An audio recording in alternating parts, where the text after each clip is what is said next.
Hey, what's going on? It's Rick here, and it's time for another edition of the Weekly Wrap. Hey, thanks again for tuning into the Weekly Wrap, and this is going to be a little bit different. I'm going to kind of go in real quickly here with this week's because I've been preparing for E3 that takes place next week. So a bit of a quick Weekly Wrap this week.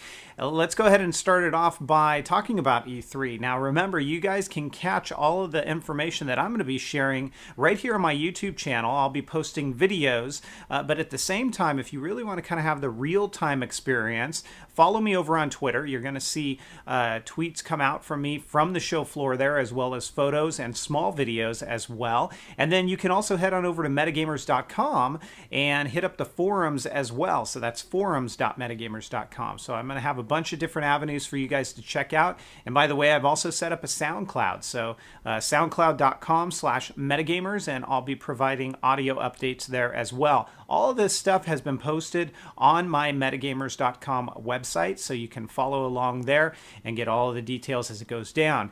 Now, this week's news, I'm going to simply start it off and end it at the same token with Xbox One. A lot of information came out about Xbox One this past week, and if you guys remember about 2 weeks ago when I provided an update, I think it was either in one of my weekly wraps or it could have been in my thoughts on the Xbox One, I indicated that I believed that the Xbox One was going to require a connection at least once every 24 hours. Well, this past week, Microsoft has confirmed that. So I was able to kind of put my impressions out there, and sure enough, they've confirmed it this week that you will need to maintain a connection once every 24 hours. If you do not, then what's going to happen is you won't be able to play any of your games or do pretty much anything else with that console.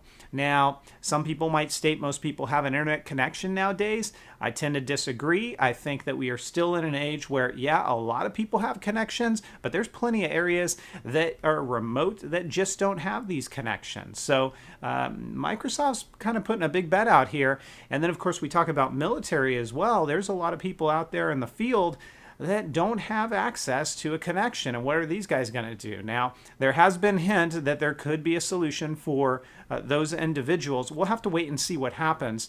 But I'm tending to think that they might be jumping the gun a little bit on this with this. You must maintain a connection every 24 hours. Now, a couple of other things that they talked about here. They talked about the used game market, and would you be able to sell or buy used games? Would you be able to trade? And would you also be able to, let's say I'm done with the game, I want to give it to one of my friends or family members. Could you do that? Well, they are claiming that as far as giving or gifting a game, you can do that, but you can only do it one time. And so there's something within the software that's going to track that and be able to regulate it so you can only do it once. As far as trading or as far as selling, well, apparently that's the same thing. There's something within the software that's going to regulate that, but at the same time, they're putting that in the developers' hands, Microsoft has stated. So it's going to be up to the developers whether or not they're going to allow you to sell your game as a used game. And even if you do that, they've also stated there's going to be a fee to activate it. So we're kind of going down this path where there's a lot of controls around the games. And whatever happened, if I'm going to say this myself, to just being able to buy a game system, buy your game and play it? Seems like those days are starting to drift away.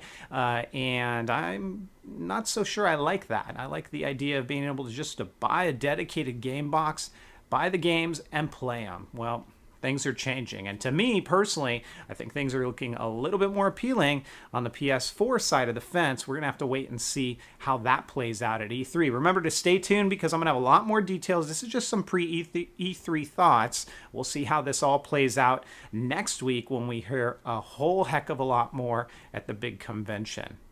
Now it's time for the question of the week, and last week I asked you what were you looking forward to in your summer movies, and Joe Blow, nice name by the way, actually says he's looking forward to World War Z. It looks like a thrill ride, and yeah, I've been seeing a lot of commercials for that, and it certainly does. It looks pretty interesting. Now this week's question of the week stems from some news that I just saw within the past day, and that is Apple has filed for a patent on the name iMoney because because they are going to be looking at doing digital currency in the cloud. And so my question to you is, what are your thoughts on this? And it's not just for Apple, but just in general, the concept of having your funds or your money in the cloud, all stored in the cloud, to where you can then basically kind of use your phone to pay for things and stuff like that. I know we've got some of that today. I use the Starbucks app on my phone, and I kind of use PayPal to fill the funds, and then I pay from there. But this takes it a step further. Does it eliminate the banks at this point? And is there interest rates and things like that?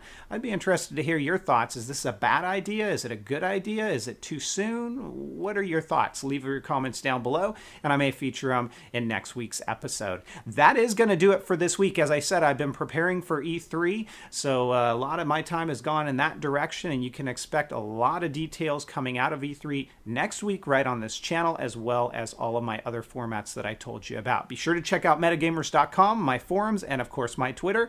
Thanks for tuning in. I'll see you next week.